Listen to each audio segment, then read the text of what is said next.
এমন সুন্দর জীবন, এমন সুন্দর যৌবন, আহা শক্তির টাইমটা, জীবনের সক্ষমতার সময়। ছোটবেলা তো ভাইয়া দুর্বল, বৃদ্ধ বয়সটাও দুর্বল। তোমাদের অনেক কিশোর নওজোয়ান একজনের গায়েও চাদর নাই, কিন্তু মুরব্বী সবগুলোর গায়ে চাদর। দেখো চাকায়া, এই চাচারা তো আমার সব পরিচিত চাচা। অর্থ হইল এই বৃদ্ধের এই দুর্বলতা তাকে চাদর গায়ে দিতে বাধ্য করেছে। তার শরীরে শীতের অনুভূতিটা বেশি, ঠিক কিনা বলেন না কেন? কিন্তু তোমরা নওজোয়ান, তোমাদের অধিকাংশ কারো গায়ে চাদর নাই। তোমরা দেখো ভাইয়া, আমার গায়ে কোনো চাদরই নাই। তাইলে বুঝাইতে চাইলাম, এই শক্তির সময় যৌবন। যুবক চাইলে পাহাড় কাইটা সমান করতে পারবে, যুবক চাইলে সাগর নদী মাটি দিয়ে ভরাট করে দিতে পারে। একটা এলাকার যুবক ছেলেরা যদি চায়, সবার হাতে হাতে মদের বোতল পৌঁছাই দিতে পারবে। একটা সমাজের ছেলেরা যদি চায়, সবার হাতে হাতে নামাজের মুসল্লাও তুলে দিতে পারবে। অতএব ছেলেরা, তোমরা যারা যুবক আয়োজন করছো, আমি তোমরা উৎসাহ দেই, একটু আগাও, এখানে থাইমা যাইও না। একটা মাহফিল করছি, এক ফোটলা বিরিয়ানি খাওয়াই দিছি, খালাস না বন্ধু, একটু আগাও। তোমরা আবার বসো, যে কয়জনে মাহফিলের আয়োজন করছো তোমরা আবার বসো, যে আমরা কেমনে আটটু ভালো হইতে পারি, আটটু চরিত্রবান হইতে পারি, আমরা কেমনে নিজেরা নামাজ ধরতে পারি। একটু যদি হিম্মত করো যুবক, ইনশাআল্লাহ ভালো হবে। শনিবার দিন আমি আমার মাদ্রাসায়, এই শনিবারে সকাল 10টা থেকে বিকাল 4:30 পর্যন্ত, এইবারই প্রথমবার আমি আলাদা 16 বছর থেকে 30 বছরের নিচে যাদের বয়স, এই কিশোর যুবকদের জন্য আলাদা ইসলাহি মজলিসের আয়োজন করছিলাম। আমার শায়েখ আল্লামা মুফতি মুশতাকুর নবী সাহেব বয়ান করছেন, আল্লামা মুফতি আমজাদ হুসাইন সাহেব বয়ান করছেন, হজরত মাওলানা মুফতি ইউসুফ বিন ইকবাল বয়ান করছেন, আমাদের কুমিল্লা ক্যান্টনমেন্টের বড় একজন শিশু বিশেষজ্ঞ ডাক্তার মিজানুর রহমান, উনি বয়ান করছেন, আমি নিজে কিছু কথা বলছি। প্রায় 600 ছেলে এন্ট্রিভুক্ত আসছে, এখানে উপস্থিত হয়েছে 600। সন্দ্বীপে, চট্টগ্রামে আমরা প্রতি বছর সন্দ্বীপ যাই, সেখানে 4টা-5টা ছেলে ফজরের নামাজের জন্য, তারা বন্ধু কলেজের ছেলে, 4-5 জন ছেলে মাত্র। ওরা একদিন সিদ্ধান্ত নিছিল, ওরা সবসময় ফজরের নামাজ পড়তো, তো ওরা একদিন সিদ্ধান্ত নিছে যে ফজরের পরে তারা সন্দ্বীপ তো সাগরের পারে, তো সাগরের পারে হাঁটতো তারা।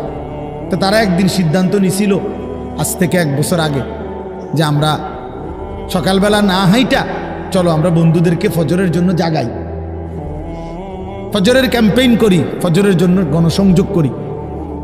এই 4-5 জন ছেলে উদ্যোগ নিয়ে শুরু করছে। ঠিক 1 বছরের মেহনতে এই গত নভেম্বর, 24 সালের নভেম্বরে আমি গেছি মাহফিলে, ওইখানে তারা আমার লিস্টেড, ফজরের পরে আমি তাদের জন্য আলাদা বয়ান করছি, তাদের আলাদা মাহফিল হয়েছে ফজরের পরে। মানে রাইতে আমি যেই প্যান্ডেলে ওয়াজ করছি, ওই প্যান্ডেলটা তারা সকালের জন্য আবার ভাড়া নিছে। বুঝেন না এই কথা? আমি ওখানে ছিলাম, আর ওখানে রাত্রে আসা যায় না, ওইটা সন্দ্বীপে স্পিড বোট দিয়ে আইতে যাইতে হয়, তো তার রাইতে আওয়ানোর সিস্টেম নাই, থাকতে হয়। এই জন্য ফজরের পরে আবার বয়ান করছি 1.5 ঘন্টা। তো ওরা, আমি বললাম এত ভোরে ছেলেরা আইবনি, কয় হুজুর আসবেন ইনশাআল্লাহ, আপনি দেখেন। তারা আমারে দেখাইছে কাগজে কলমে লিস্টেড করা, প্রায় 4,500 ছেলে এখন ফজরের নামাজ জামাতে পড়ে। যুবক চাইলে কি না পারে, যুবক চাইলে ভাঙতে পারে, যুবক চাইলে গড়তে পারে, যুবক চাইলে বুলডোজার দিয়ে সমান করে লাইতে পারে, সমান করে ফেলতে পারে। আবার সেই ভাঙার উপরে যুবক চাইলে গড়তেও পারে। আল্লাহ তাআলা নওজোয়ানের শরীরে অসম্ভব হিম্মত দান করছে, অসম্ভব হিম্মত। এই জন্য বাপ, আমি যুবক যারা, তাদেরকে উৎসাহিত করলাম। মহান আল্লাহ পাক রব্বুল আলামিন আমাদেরকে বলছেন, আমি তোমাদের ইমানদার, ইমান নিলাম, আমি ইমান দিছি বান্দা, আমি গত বছর যখন তাবলিগের সফরে ছিলাম দিনাজপুর জেলায়, গত বছর আগস্ট মাসে ৭২ বছর বয়স্ক একজন হিন্দু লোককে কালেমার দাওয়াত দিছিলাম। ওনার 2 ছেলে মুসলমান। ওনারে আমি 2.5 ঘন্টা কালেমার দাওয়াত দিছি।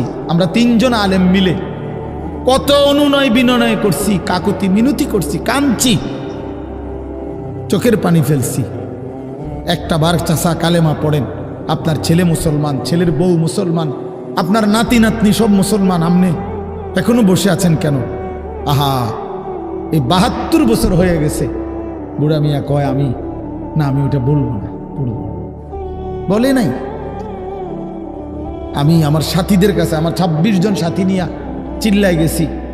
16 জন আলেম, এক চিল্লা সফরে 950 মানুষ আল্লাহর রাস্তায় বের হয়েছে চিল্লার জন্য। আলহামদুলিল্লাহ, আল্লাহই করাইছে। তো বলতেছিলাম, আমি সাথীদের কাছে এসে বলছিলাম যে দেখেন ৭২ বছর বয়স হয়ে গেছে, এক আল্লাহর বান্দা, তার জবান দিয়া কোনোদিন তার মালিকের নামটা বের হয়।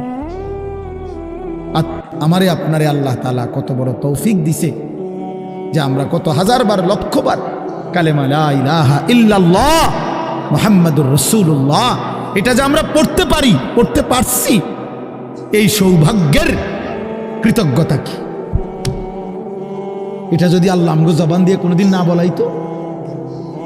কথা বলে না বাপ, এই ছেলেরা মিয়া, এই আব্বাস যারা নামাজ পড়ো না, আরে না ফরমান, তুই যদি হিন্দুর ঘরে জন্ম নিতে,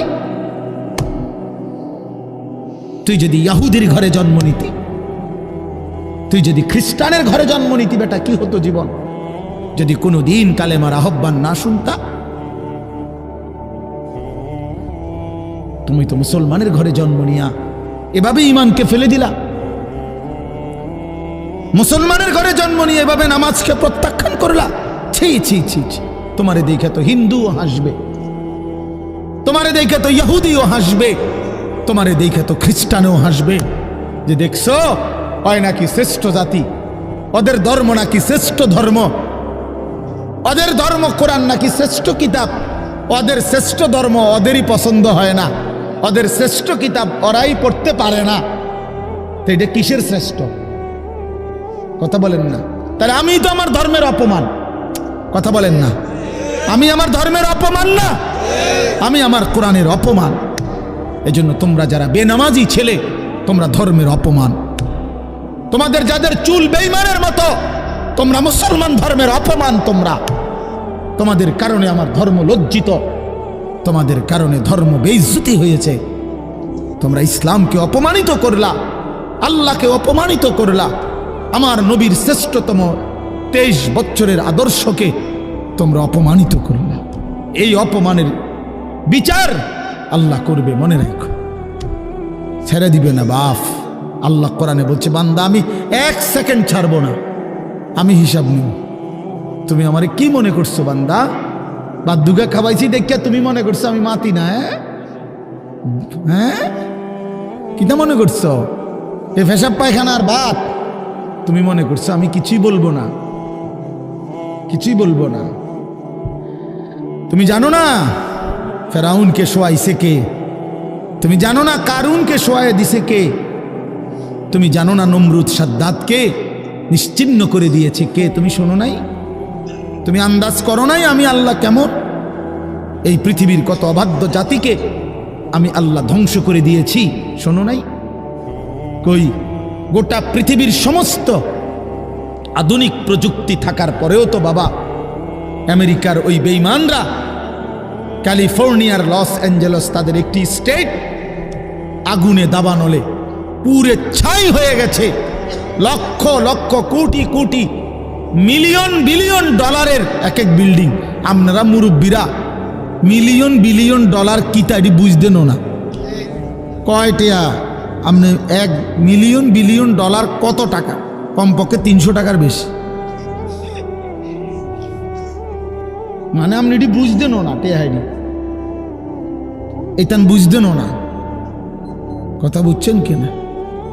হ্যাঁ, আমরা কিতাবে পড়ছি এক বুজুর্গকে, হ্যাঁ, একটা জিনিস দামি ওনার কাছে ছিল, তো ওনার কাছে বলছি এটা আপনি বিক্রি করে দেন। কত মূল্য? উনি বলছে 100 দিরহাম, 100 টাকা। তখন উনি যখন বিক্রি করে দিছে, ওনারে 100 দিরহাম দিছে, তো অন্য কেউ ওনারে পরে বলছে, হায় হায় জনাব, আপনি তো বহুত বড় ঠকছেন, মাত্র 100 টাকা দাম চাইলেন, এটার দাম তো আরো অনেক। তো উনি বলছেন, আল্লাহর কসম, 100 টাকার উপরে, 100 দিরহামের উপরে কোনো সংখ্যা আছে? আমার তো এটা জানা নেই, আমার তো এর উপরে কিছু জানা নাই। হ্যাঁ, আমার মেজো বোনের বিয়ে যখন হয়েছিল, মেজো বোন, আমি তখন প্রাইমারি শেষ করে মাদ্রাসায় ভর্তি হয়েছি, এই সময় আমার বোনের বিয়ে হয়েছে। তো বোন জামাই যখন ওই আগে ছোটবেলায় বিয়ের দিন বোন জামাই যখন আসছে, তখন শরবত খাওয়াইছি যে গেইটে নাকি, তখন কিছু টাকা দিতে হয় না, যে শরবত খাওয়ায় তারে। তো আমারে 100টা টাকা দিছে উনি প্রথম। তো এগুলা নাকি ওনার কাছে আরো টাকা ছিল, তো এগুলোকে ওই আরো একটু সাফাসাফি করলে আরো দেয়, আরো কিছু দেয়, না মানলে আরো দেয়, এমনি এমনি নিয়ম ছিল। আমার 100 টাকা দিছে, আর এটা দেখে আমি একটা দৌড়ে আইয়ালাইছি। আমার পুরা মনে আছে, একেবারে কসম, আমার পুরো এখনো মনে হইলো আর এই কথাটা। আমার একেবারে আমার ভাই, চাচাতো ভাইটাই বা অন্যরা এত দমকাইছে, বেউকুফ, 100 টাকা লইয়া দৌড় দিয়ে আইয়ালাইছ। আমি বলছি, আমি তো আসলে এর চাইতে বেশি টাকা জীবনে আর দেখি নেই।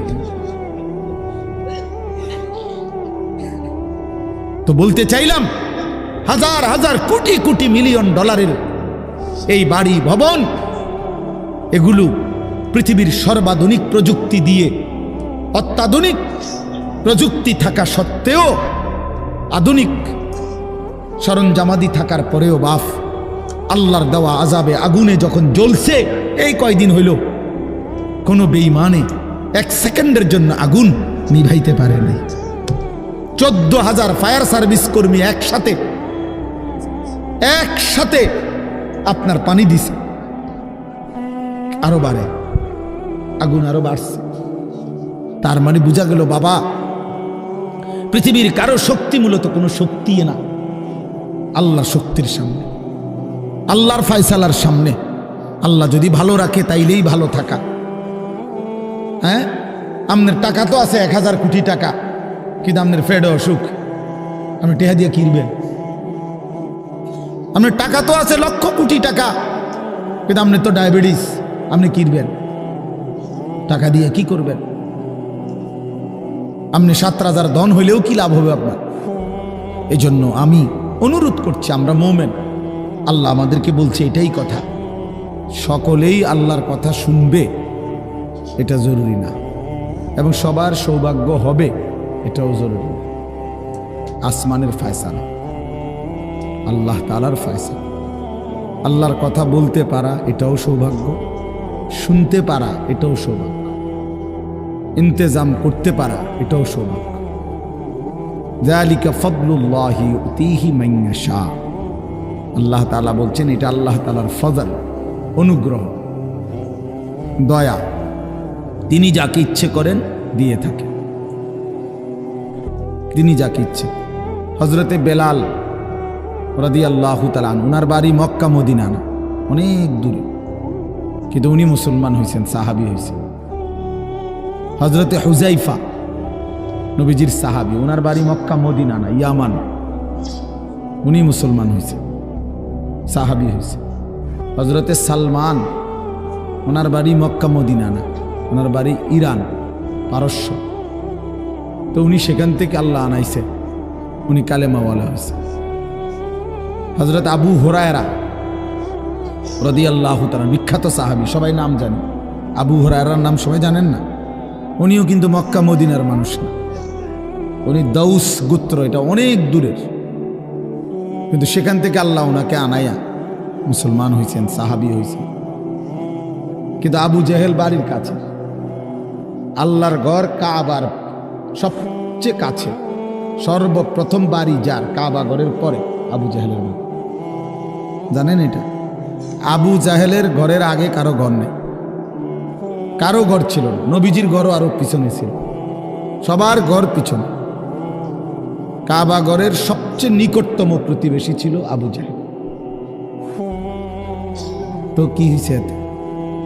কিন্তু বদনসিব, আবুল আহাব কাছে ছিল, বঞ্চিত। এই জন্য এটা আসমানের ফয়সালা। এত কাছে থেকে বঞ্চিত হলো কেন? এত দূরের থেকে আসলো কেন?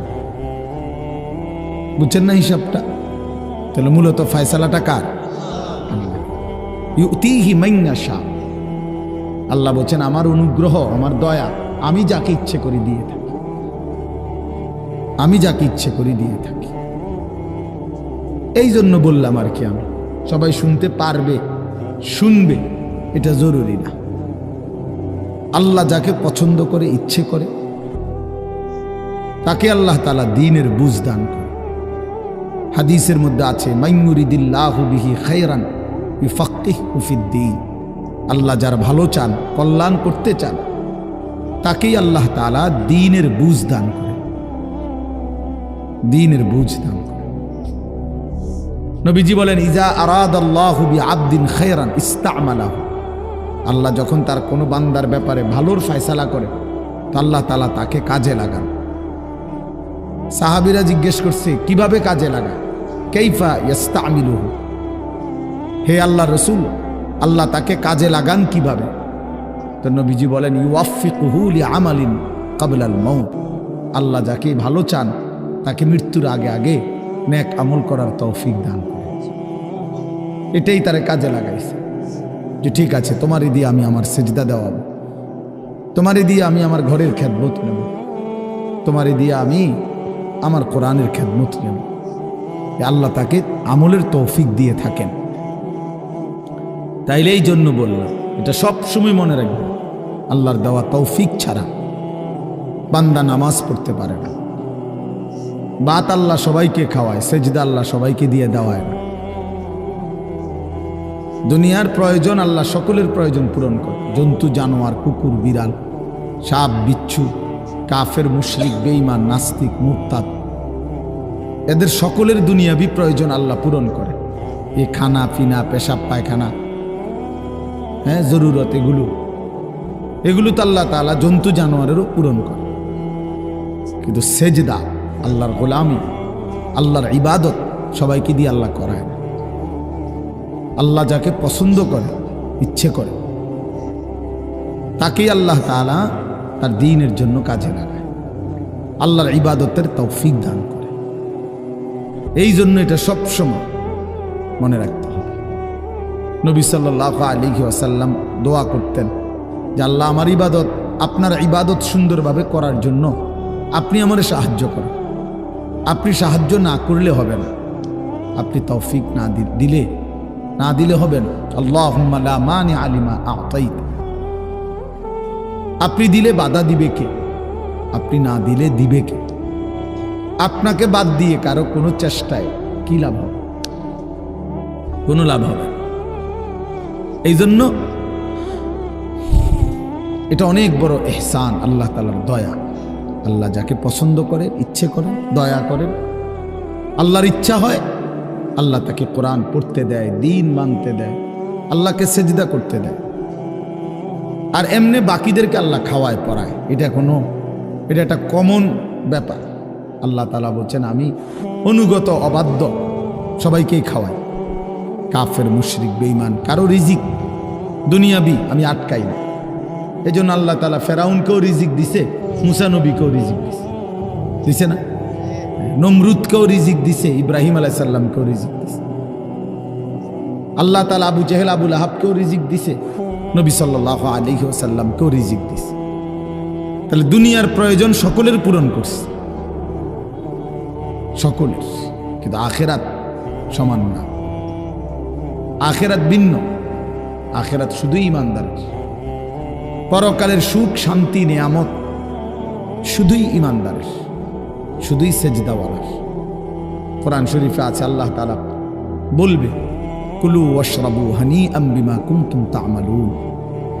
আমার বান্দা বিগত জীবন দুনিয়াতে যে আমল করছো তার বিনিময়ে আজকে জান্নাতে খাও, পান করো, ওগুলোর বিনিময়ে। কুলু ওয়াশরাবু হানিআম বিমা আসলাফতুম ফিল আইয়ামিল খালিয়া। আল্লাহ বলেন, জান্নাতীকে বলবে, বান্দা নিশ্চিন্তে আরামসে দুনিয়ার জীবন যে তুমি নেক আমল করেছো তার বিনিময়ে আজকে আরামসে নিশ্চিন্তে নির্বিঘ্নে আমার জান্নাতে খাও এবং পান করো। জাযাআম বিমা কানু ইয়ামালুন। আল্লাহ তাআলা বলেন, জান্নাতের এই নিয়ামত বান্দা তোমাকে দিলাম কিসের বিনিময়ে? জাযাআম বিমা কানু ইয়ামালুন, ওই যে দুনিয়ায় আমল করেছিলে তার বিনিময়। এ তোমার সেজদার বিনিময়, এ তোমার রুকুর বিনিময়, এটা তোমার জিকিরের বিনিময়, আমার গোলামের বিনিময়, আমার বন্দিগির বিনিময়। এই জন্য আখিরাত শুধুই মুমিনের জন্য, পরকাল শুধুই ঈমানদারের জন্য। এই জন্য আল্লাহ তাআলার তৌফিক ছাড়া বান্দা আমল করতে পারে না, নামাজ পড়তে পারে না, সেজদা দিতে পারে না। কত ছেলে দেখেন না, চোখের সামনে এক ওয়াক্ত নামাজ পড়ে না, জানেও না সে মানুষের বাচ্চা নাকি জানোয়ার, এটাও জানে, হাইওয়ান কিনা না মানুষ বলতে পারে না। কে পাঠাইলো, কেন পাঠাইলো, কে সৃষ্টি করলো, কেন সৃষ্টি করলো, কি জন্য আসলো, কিচ্ছু জানে, কিছুই জানে না। লক্ষ্য উদ্দেশ্যহীন, গন্তব্যহীন এক পাগল, মাতাল, ছাগল, যা মন চায় তাই করে, যা মন চায়। এটা জিন্দিগি আর কি। এ তো লক্ষ্য উদ্দেশ্যহীন জীবন, জন্তু জানোয়ারের জীবন। মুসলমান তো তাকে বলে যার সুনির্দিষ্ট গন্তব্য জানা আছে।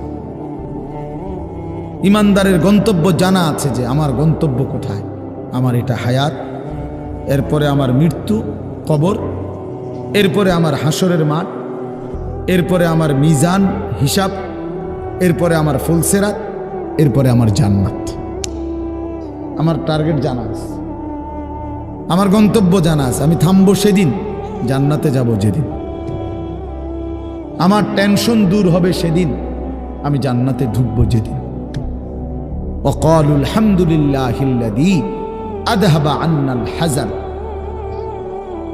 কোরআনুল কারীমের মধ্যে আছে, আল্লাহ তাআলা বলেন, জান্নাতি বান্দা জান্নাতে ঢুকে বলবে, আল্লাহ আপনার প্রশংসা করছি, আজকেই আমার চিন্তা পেরেশানি জীবনের তরে শেষ হলো। আজ আমি জান্নাতে ঢুকলাম, এবার আমি নিশ্চিন্ত হলাম, নিশ্চিন্ত হলাম, আর কোনোদিন এই জান্নাত থেকে বের হতে হবে না। আল্লাহ তাআলা বলছেন, আর কখনোই এখান থেকে বের হইতে হবে না। খালিদিনা ফিহা আবাদা, চিরস্থায়ী। চলেন বাপ, তো এই জন্য বললাম, নিজেদের ছেলে, নিজেদের মেয়ে, নিজেরাও ইনসাফের সাথে ভাইবেন যে আপনি আখিরাত চিনেন কিনা। আপনার ছেলে মেয়েগুলো যেই জীবন পরিচালনা করতেছে, এতে কি মনে হয়, এতটুকু আন্দাজ করা উচিত যে আমার ছেলে আসলে আখিরাত চিনে কিনা, আমার ছেলের সামনে কোনো গন্তব্য আছে কিনা, নাকি এই মোবাইল, নারী, ছবি, জিনা, ব্যভিচার, মদ, জুয়া, নাচ, গান, উলঙ্গ দৃশ্য, হালাল হারামের কোনো বাজ বিচার নাই, পাক নাফাকের কোনো বাজ বিচার নাই, লজ্জা শরম হায়া কিচ্ছু নাই। যখন যা মন চায় খাইতেছে, হ্যাঁ, যা মন চায় তাই করতেছে। তো এই খামখেয়ালি জীবন, যখন যা মন চায় তাই, হালাল হারাম, জায়েজ না জায়েজের জীবন, যার পার্থক্য নাই, আল্লাহ তাআলা কোরআনে বলছে তার উদাহরণ হলো ফামাসালুহু কামাসালিল কাল, কুত্তার মতো। হ্যাঁ, এটা কোরআন শরীফের আয়াত। ওই জীবন কুত্তার জীবন, কুকুরের জীবন। এই জন্য আমি সবসময় এটা বুঝি, বেনামাজির জিন্দেগি কুত্তার জিন্দেগি। এই ফজরের নামাজ না পড়ে যে জানোয়ারগুলো ঘুমায় থাকে, এগুলা কুকুরের জিন্দেগি।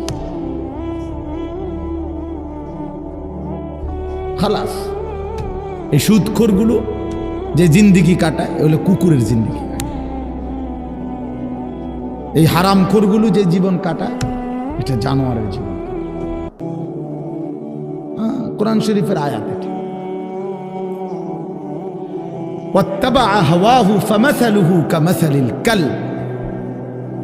আল্লাহ বলছে মনের ইচ্ছা মতো যে চলে, আল্লাহর হুকুমের পরোয়া করে না, হালাল হারাম এর পার্থক্য যে মানে না, আল্লাহ বলছে তার উদাহরণ কামাসালিল কালব, কুত্তার মতো,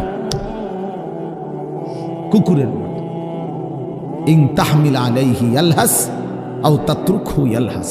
আল্লাহ বলছে কুকুরের স্বভাব, দৌড়ানি দিল জিব্বা লম্বা করে হাঁফায়, ছেড়ে দিল দাঁড়ায়া দাঁড়ায়া জিব্বা লম্বা করে হাঁফায়, জিব্বা লম্বা করে হাঁফায়, এমন করে। এ কুকুরের স্বভাব। পেলেও অতৃপ্ত, না পেলেও অতৃপ্ত, থাকলেও অশান্তি, না থাকলেও অশান্তি। কারণ হারাম করছে, নাফরমান যে, আল্লাহর অবাধ্য যে, পাক নাফাক, হালাল হারাম, যার কাছে সুদ আর ব্যবসা একই রকম মনে হয়, সে কি মানুষ নাকি? যার কাছে আপন বউ পরের মহিলা সমান মনে হয়, নিজের বউও দেখে, মানুষের ভিডিও দেখে, তো তার কাছে কি কোনো হালাল হারামের পার্থক্য আছে কি? তো সে জানোয়ার না তো জানোয়ার কে?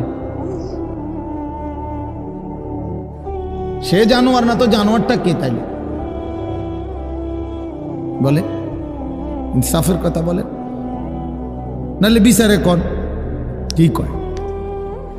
এই জন্য এটা সবসময় মনে রাখবেন, জওয়ান হন আর বুড়া হন, আমি হই আর আপনি হন, হালাল হারামের পার্থক্য যার মধ্যে নাই, কুকুরের মধ্যে কোনো হালাল হারামের পার্থক্য নাই, কুকুরের মধ্যে পাক নাফাকের কিছু নাই, কারণ যেহেতু সে জানোয়ার। কিন্তু মানুষ যে ইনসান, তার সৃষ্টিগত সত্তার মধ্যে হালাল হারামের অনুভূতি থাকতে হবে। মুসলমান তাকেই বলবে যার মধ্যে জায়েজ না জায়েজের পার্থক্য আছে, হালাল হারামের অনুভূতি আছে, পাক নাফাকের অনুভূতি আছে। কোরআনুল কারীমে আল্লাহ তাআলা এটা বলছেন। এজন্য নবীজি বলছেন আল হালালু বাইয়িন ওয়াল হারামু বাইয়িন। যেটা হালাল এটা স্পষ্ট, যেটা হারাম এটাও স্পষ্ট। নবীজি বলেন আমি অন্ধকারে রেখে যাই নাই উম্মতকে, একটা সেকেন্ডের জন্য আমি আমার উম্মতকে আড়ালে রেখে যাই নাই, সব কিছু আমি স্পষ্ট বলেছি। হালালগুলোও পরিষ্কার করে দিছি, হারাম যা তাও স্পষ্ট করে দিয়েছি। 24 ঘন্টার যাবতীয় কর্মকাণ্ড আমি আল্লাহ স্পষ্ট করে দিয়েছি। ওই দেখেন ওই অপদার্থ ছেলেটার দিকে দেখেন, এক নজরে মোবাইলের দিকে তাকায় রয়েছে, কারে বলে কি ওয়াজ করে এর কোনো খবর। এটা ধরে রাখছে মোবাইল, এক নজর একদিকে খালা। এবার ওয়াজ হয়, কারে বলে কি বলে, আমার এত কিছু দরকার, আমি আর আমার মোবাইল। এই জিন্দেগি, এই ছেলে পেলেদের আকসারের জীবন এটা। 24 ঘন্টা পৃথিবীতে তার একটাই জিনিস, সেটা হলো একটা মোবাইল। এটাই তার মা, এটাই তার বাবা, এটাই তার আত্মীয়, এটাই তার স্বজন। মোবাইলেই হাসে, মোবাইলেই কাঁদে, মোবাইলেই আবেগ, মোবাইলেই অনুভূতি, সব কিছু জীবনের মোবাইলটার উপর। কোত্থেকে আসলো, কে বানাইলো, কে সৃষ্টি করলো, কেন পাঠাইলো, কে আমারে বানাইলো, আমি কোত্থেকে আসলাম, কেন রাত হয়, কেন দিন হয়, আমার কোনো দায়িত্ব আছে কিনা আমার আল্লাহর পক্ষ থেকে, কিচ্ছুর কোনো সামান্যতম বুঝ বুদ্ধি আকল দিমাগ কিচ্ছু। 365 দিন, এক বছরে কোনো দিন নামাজ পড়ে না, তারও কিছু মনে পড়ে না, কেউ তারে মনে করাইও দেয় না। কই তার বাপ কেডা, তার মা কি, কেউ একটু বলেও না যে কিরে বাপ তুমি যে এক ওয়াক্ত নামাজ পড়ো না, তুমি মুসলমানের বাচ্চা হইলা কেন, তুমি মানুষের বাচ্চা হইলা কেন। তার মা একটাবার বলে না, মায়ে কেমন, সন্তানেই কেমন। আমার খুব আফসোস লাগে, এটা খুব আফসোস লাগে। মাঝে মাঝে মনটা চায় যে কি আসলে কি মুসলমান এত পাষাণ হইল কেমন? বাপে কেমন, সন্তানেই কেমন, মাই কেমন, মেয়েটাই কেমন। কেউ পর্দা করেন, মাও বেপর্দা, মেয়েও বেপর্দা। বাপ ফুত জি ছেলে মেয়ে সবাই মিললে টেলিভিশন চায়, একসাথে নাচ গান নর্তকীর ছবি নাটক সিনেমা দেখতেছি। ছি ছি ছি ছি, কত নিকৃষ্ট মুসলমান, কত বেশরম বেহায়া নির্লজ্জ হইলে এত বড় বেশরম হইতে পারে? আত্মমর্যাদা, আত্মসম্মান, লজ্জা যদি এক বিন্দু থাকতো তাইলে তো বাবা জিজ্ঞেস করতো যে কিরে বাপ, তুই মুসলমানের ঘরে জন্ম নিয়া এক ওয়াক্ত নামাজ পড়ে না, তুই কেমনে রে আমি মুসলমানের সন্তান হইলি? তুই মুসলমানের ঘরে সন্তান হইলি কেমন? আরে এইটা তো আগে বোঝাপড়া করার বিষয় ছিল। তোর বিদেশ, তোর চাকরি, তোর দাখিল, তোর এসএসসি বেড়া এডি বাদ দে বেড়া, থো বেড়া এডি পরের কথা বেড়া। আগে তুই মুসলমানের বাচ্চা কিনা আগে এটা বল বেটা। তোর নামাজের বোঝাপড়া কর আগে বেটা। কিসের তোর বিদেশ, আবার কিসের তোর দেশ? তোর চাকরি দিয়ে আমি করব কি? তোর ব্যবসা দিয়ে আমি করবো কি? তোর উপার্জন খাইয়া আমি করবো কি বেটা? তুই তো হারাম কর, তো নাফরমান। এতটুকু যদি বিবেক বাবার না থাকে, সেটা কেমন বাপ? এ কেমন অভিভাবক? এ কেমন মুসলমান মা বাবা যাদের হৃদয়ে এই কথা আসলো না? আপনার তো উচিত ছিল আগে এই বুঝাপড়া করা। আগে ছেলের সাথেই বুঝাপড়া করেন। তুই মুসলমানের বাচ্চা কিনা আগে এটা বল। মুসলমানের বাচ্চা 16 বৎসরে এক ওয়াক্ত নামাজ ছাড়া থাকে কেন? কথা বলেন, ইনসাফ কি বলে? ইনসাফের কথা বলেন, বিচারের কথা বলেন। ছেলেগুলোকে আপনারা এভাবে ছেড়ে দিলেন, আর তোমরা ছেলেরাও বাবা এভাবে নষ্ট হয়ে গেল।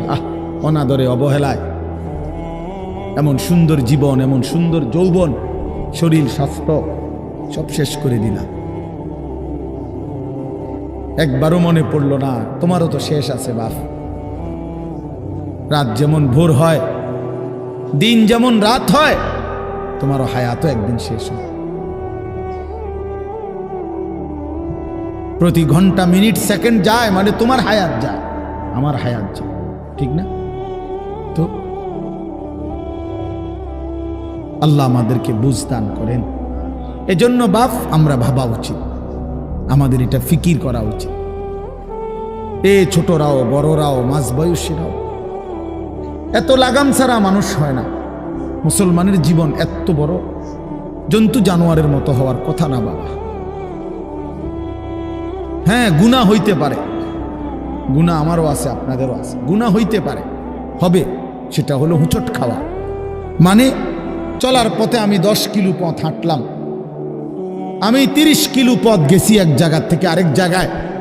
তো এই চলার পথে হয়তো একবার আধবার পড়ে যাইতে পারি, পিছলা খাইতে পারি, ঠিক আছে, এটা হইতে পারে। কিন্তু আমি বুঝি 30 কিলোমিটার একেবারেই পড়ে রইলাম, পিছলা খাইয়া রইলাম, তাহলে ভুল আমার হইতে পারে, গুনাহ আমার হইতে পারে। আমার 6 মাসে কোনোদিন নামাজ ছুটে যাইতে পারে। আমি জীবন চলার পথে কখনো কাউকে রাগ করতে পারি, গালি দিয়া লাইতে পারি, এটা তো হওয়া স্বাভাবিক, হইতে পারে। কিন্তু লাগাতার প্রতিদিন একরকম, এটা মুসলমান? কথা বুঝছেন কিনা আমার? আপনি বুঝি এখানে প্রত্যেকদিন মিশা কথা কইবেন, আপনি বুঝি প্রতিদিন সুদ খাইবেন, আপনি বুঝি প্রত্যেক দিন ওজনে কম দিবেন, এটা বুঝি মুসলমান? আপনি বুঝি একদিনও নামাজ পড়তেন না, আপনি বুঝি 365 দিনে কোনোদিন ফজরের নামাজ পড়তেন না, এটা মুসলমান?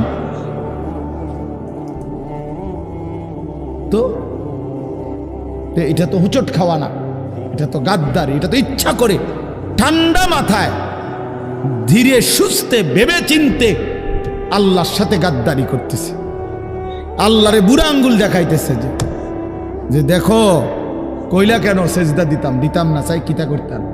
আল্লাহ বলবে অসুবিধা নাই বান্দা, বাতে না খাও, আর তো বেশি কিছু না, দুগা খানাই তো খাও আর ঘুম যাও, খানা তো কুত্তাও খায়। তবে মনে রাখো কবরে আইসো একটা লাথি দেওয়া মু ফেরেস্তারে দিয়া, একটা লাথি, এক লাথিতে বুঝবা আমার নাফরমানির শাস্তি কি। কাল্লা সাউফা তা'লামুন সুম্মা কাল্লা সাউফা তা'লামুন। আল্লাহ বলে বান্দা কবরে আইসো, আমি বুঝায় দেব আমার নাফরমানির শাস্তিটা কি। ফেরেশতা দুই কান বরাবর। আল্লাহর নবী বলছেন নাফরমানের কবরে ফেরেশতা ফায়াদরিবু দারবাতান বাইনা উযুনাইহি, দুইটা কান বরাবর ঘাড়ের মধ্যে প্রত্যেকটা আঘাত করবে লোহার হাতুড়ি দিয়ে। ফায়াসিহু সাইহাতান, নাফরমান কবরে এত জোরে চিৎকার করবে ইয়াসমাউহা মান ইয়ালিহি ইল্লা সাকালাইন। আল্লাহর নবী বলেন দুনিয়াবাসী মানুষ এবং জিন ব্যতীত আল্লাহর সব সৃষ্টি ওই বেঈমানের কবরের চিৎকার শুনতে পাবে, এমন জোরে চিৎকার দিবে। একটা একটা আঘাত এভাবেই চলবে কিয়ামত পর্যন্ত, এভাবেই চলবে কিয়ামত পর্যন্ত। আল্লাহর নবী সাল্লাল্লাহু আলাইহি ওয়াসাল্লাম বলেন নাফরমান পাপীকে যখন কবরে রাখা হবে, তিনটা প্রশ্নের উত্তর যখন নাফরমান দিতে পারবে না, সাথে সাথে কবর তারে এত জোরে একটা চাপ দিবে, একটা চাপ দিয়া ডান পাশের মাটি বাম দিকে, বাম দিকের মাটি ডান পাশে চলে আসবে। হাত্তা তাখতালিফা আদলাউহু, আল্লাহর নবী বলেন ডান পাশের পাঁজরের হাড্ডি ভাইঙ্গা বাম পাশে ঢুকে যাবে, বাম পাশের হাড্ডিগুলো ভাইঙ্গা ডান পাশে ঢুকে যাবে। নবীজি দেখায় দিছে হাত্তা তাখতালিফা আদলাউহু, এইভাবে দুই আঙ্গুল একটা যেমন আরেকটার মধ্যে ঢুকে যায়, আল্লাহর নবী বলেন এভাবে পাঁজরের হাড্ডি একটা আরেকটার মধ্যে ঢুকে যাবে। কি বাপ মনে করছো তোমারে এমনে এমনে ছেড়ে দিব? কি মনে করছো যার ভাত খাইলা তার বুঝি হিসাব দিতে হবে না? কি মনে করছো মুফত এটা? হ্যাঁ, কার পানি পান করেছো, কার ভাত খেয়েছো, কার আসমান, কার জমিন, কার চন্দ্র, কার সূর্য ব্যবহার করেছো বান্দা? কার এটা? তোমার আব্বার? শরীরটা তোমার বাপের নি, চোখ নাক কান তো তোমার আল্লাহর। আলাম নাজআল লাহু আইনাইন ওয়া লিসানান ওয়া শাফাতাইন। আল্লাহ বলে বলো না বান্দা আমি কি দুইটা চোখ দেই নাই? ওহ বাবা কথা কই, আমি কি জিহ্বাটা দেই নাই? আমি কি দুইটা ঠোঁট দেই নাই? তো উত্তরে কি বলবেন যে না দেন নাই? কি বলবেন? কথা বলেন। তো এই কথা বলার হিম্মত আছে কারো যে আল্লাহ আপনি চোখ দেন নাই, আপনি ঠোঁট দেন নাই? কারো সাহস আছে কিনা এটা বলার? তাইলে আল্লাহই তো দিয়েছেন। আলাম নুসিহ জিসমাকা, হাদিসে আছে নবীজি বলেন আল্লাহ জিজ্ঞেস করবে হাসরের মাঠে বান্দা বলো না আমি কি তোমার শরীরটা সুস্থ রাখি নাই? ওয়া নুরভিকা মিনাল মা, আমি কি প্রতিবার তৃষ্ণার্ত অবস্থায় তোমারে আমি আল্লাহ তো আমি কি পানি পান করাই নাই? আমি তো পানি পান করিয়েছিলাম, আমি তো তৃষ্ণা নিবারণ করেছিলাম, আমি তো ক্ষুধার চাহিদা পূরণ করেছিলাম, আমি তো কায়নাতের সূর্য চন্দ্র আলো বাতাস দিয়েছিলাম। ওয়াজআলনা নাওমাকুম সুবাতা, আল্লাহ বলে সারাদিনের ক্লান্তি দূর করার জন্য রাত্রি গভীরের ঘুম আমি আল্লাহই তো বানিয়েছি। ওয়াজআলনাল লাইলা লিবাসা, অন্ধকার কালো চাদর দিয়ে ঢেকে পৃথিবীটাকে অন্ধকারাচ্ছন্ন করে দিয়েছি আমি আল্লাহই তোমার ঘুমের উপযুক্ত পরিবেশের জন্যে। আবার দিনের বেলা আলোকিত করে দিয়েছি তোমার উপার্জনের সুবিধার জন্যে। রাতে তুমি ঘুমাইবার জন্য অন্ধকার করে দিয়েছি। দিনে তুমি রোজগার করবা এই জন্য আলোকিত করে দিয়েছি। সুবহানাল্লাহ। ওয়াজআলনান নাহারা মাআশা, উপার্জনের জন্য দিন বানিয়েছি, ঘুমাইবার জন্য রাত বানিয়েছি। ওয়াজআলনা সিরাজাও ওয়াহাজা, একটা উজ্জ্বল সূর্য আমি আল্লাহই বানিয়েছি। وأنزلنا من المعصرات ماء ثجاجا, জমাট বাঁধা মেঘ থেকে আমি আল্লাহ অঝোর ধারায় বৃষ্টি নামিয়েছি। এই জমিনটাকে সিক্ত নরম করেছি, ছোট্ট ছোট্ট ছিদ্র বানিয়েছি। তোমার অনাদরে ফেলে দেওয়া দানা আমি আল্লাহ কুদরতি স্বয়ংক্রিয় মেশিন দিয়ে আমি আল্লাহ জমিনের নিচে আমি নিয়ে এসেছি। কয়দিন পরে আবার আমি আল্লাহ সেই ছোট্ট দানা থেকে নতুন গাছ বের করে দিয়েছি। লিনুখরিজা বিহি হাব্বান ওয়া নাবাতা, তাহলে রিজিকের ব্যবস্থা আমি করলাম, ঘুমের ব্যবস্থা আমি করলাম, উপার্জনের পরিবেশ আমি করে দিলাম, শরীর স্বাস্থ্য জীবন যৌবন আমি দিলাম। আমি কেন সেজদা পেলাম না? আল্লাহ যদি বলে বান্দা আমি কি অপরাধ করলাম, আমি তোমার এত কিছু দিয়ে আমি কি অন্যায়টা করলাম যেই অপরাধের কারণে তুমি আমারে সেজদা দিলা না? কি বলবা যুবক? নাফরমান যুবক কি বলবা? অসভ্য যুবক যে নামাজ পড়ো না, হাইওয়ান তুমি কি বলবা? তুমি মানুষ না জানোয়ার? বেনামাজি তুই মানুষ না জানোয়ার? বল, মানুষ না জানোয়ার বল বেটা। অনেক বেহায়া এখনো হাসে এইখানে, এত বড় অসভ্য বেহায়া, এই বেহায়া এখনো হাসে। চিন্তা করছো নি?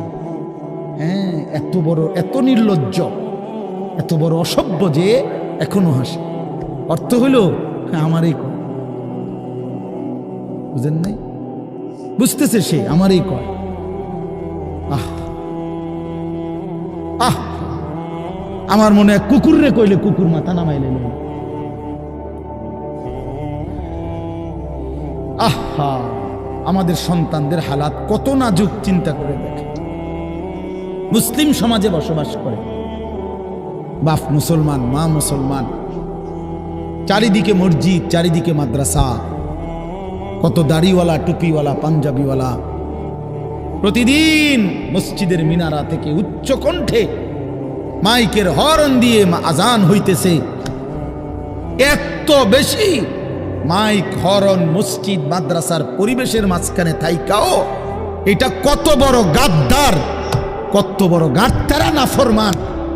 এত সুন্দর চারদিকে মসজিদ, মাদ্রাসা, আলেম ওলামা, দাড়ি টুপি, মাদ্রাসার পরিবেশের ভেতরে থাইকাও জানোয়ারে একটা সেজদা দেয় না। কত বড় নিকৃষ্ট জানোয়ার, চিন্তা করছে। এই বাপ, এমন সন্তান পাইলা কবরে যাই আফসোস ছাড়ার কিচ্ছু নেই। আজকে যদি এই আফ্রিকার জঙ্গলে থাকতো তাহলে হয়তো যে বাবা এত বড় আফ্রিকার জঙ্গলে ছিলাম যেখানে কোনো দিন কোনো আজান হয় নাই, যেখানে কোনো মসজিদ দেখি নাই, মাদ্রাসা দেখি নাই, আল্লাহ চিনব কোত্থেকে? আমি তো আফ্রিকার জঙ্গলের ভিতরে থাকতাম। বলেন, একটা ছেলে বলেন, এই ছেলেগুলো বেনামাজি যে ছেলেগুলো, এদেরকে জিজ্ঞাসা করেন যে বাবা তুই কি আল্লাহ চিনলি না, না রাসূল চিনলি না? তুমি বাবা কি মসজিদ চিনলা না, মাদ্রাসা চিনলা না? কোনোদিন কি কোরআন দেখলা না? কারো লাশ, কারো জানাজা, কারো কবর কিছুই দেখো নাই? কিচ্ছুই তোমার কলজার মধ্যে কোনো এক বিন্দু কোনো বিবেক অনুভূতি জাগাইলো না? শুধু নারী, শুধু একটা মোবাইল, শুধু একটা ছবি, শুধু একটা অশ্লীল দৃশ্যের কাছে হেরে গেলা। ছেলেরা বলো বাবা, তোমরা বলো, কার কাছে হাইরা গেলা? কেমনে হাইরা গেলা তুমি? তোমার বাপ মুসলমান, মা মুসলমান, তোমার ঘর মুসলমান, তোমার দাদা দাদি, নানা নানি, চাচা মামা, ফুফা খালু সব মুসলমান। তোমার এলাকার চারদিকে আজান হয়, তোমার মহল্লার প্রত্যেক গলিতে গলিতে মাদ্রাসা আছে। কোরআনের ঘর আছে, তোমারই কোনো না কোনো চাচাতো ভাই, মামাতো ভাই, ফুফাতো ভাই, আত্মীয় কেউ না কেউ হাফেজে কোরআন আছে, আছে না? তালেবে ইলম আছে, মাদ্রাসায় পড়ুয়া আছে। এত কিছু দেখার পরেও যার কলিজায় এক ওয়াক্ত নামাজ পড়তে মন চায় না, তার দিল পাথরের চাইতে শক্ত, তার দিল জন্তু জানোয়ারের দিলের চাইতে নিকৃষ্ট। কারণ এ বড় শক্ত হারামি, মনে রাখে, সে কিছুই মনে করে না আল্লাহকে, কিছুই মনে। এত মসজিদ মাদ্রাসা, এত নামাজ রোজার এত চিহ্ন দেখাও তে কয় যে আমি কিছুই বিশ্বাস করি না। আমি বিশ্বাস করি আমার জীবন হইল মোবাইল, আমার জীবন হইল নারী, আমার জীবনের অর্থ হইল ছবি, আমার জিন্দিগির মাকসাদ হইল উলঙ্গ ছবি দেখা, নর্তকী দেখা, জিনা ব্যভিচারের দৃশ্য দেখা, মদের আড্ডা, জুয়ার আড্ডা, নারীর আড্ডা, কোন অশ্লীল মেয়ের পিছনে জীবনটা শেষ করে দেওয়া, খালাস। আমি বুঝছি এটাই জীবন। কিসের মসজিদ, কিসের মাদ্রাসা, কিসের আল্লাহ, কিসের রাসূল, আমি এগুলা বুঝি না। এতটা উল্টে গেল কেন? এত বড় লানত হলো কেন বলেন বাবা? অতএব আপনাদের কাছে অনুরোধ করলাম, আপনারা আপনাদের বিবেককে নিয়ে ভাবেন। তোমরা ছেলেরাও বাবা রাগ হইও না, বুঝতে শিখো বাবা। কে ফিরাবে তোমাদেরকে? কে ফিরাবে? কে ফিরাবে? কে ফিরাবে বাপ? তোমরা কি কোনোদিন মরবা না? আজ যদি মৃত্যু হয়, এই বেনামাজি জিন্দিগি নিয়ে কেমনে কবরে যাইবা? ঠিকবা কেমন? এই নাফরমানের জিন্দিগি নিয়ে কেমনে ঠিকবা? এই জন্য আমরা প্রত্যেকেই প্রস্তুতি নেই। যদি ভাবতে শিখি, বুঝি, সামান্য অনুভূতি জাগে, তাহলে এই অনুভূতিটাকে কাজে লাগাবার, একটা জনের গুনাহ মাফ করে নতুন করে নিজেকে আল্লাহর ইবাদত, ঈমান, আমলের দ্বারা সজ্জিত করার একটা শ্রেষ্ঠতম সিজন, মৌসুম আসতেছে, সেটা হলো মাহে রমজান। মাহে রমজান বড় বেশি সুযোগ আসতেছে। আল্লাহ যদি দয়া করে হায়াত দেয়, তো পিছনের সব গুনাহ মাফ করিয়ে নতুন সাজে নিজেকে সজ্জিত করার, আখিরাতের রঙে রঙিন করার, জান্নাতের রঙে নিজেকে গড়ে তোলার এক শ্রেষ্ঠতম মাস মাহে রমজান। রমজান মানে অন্য কিছু, রমজান মানে ভিন্ন কিছু।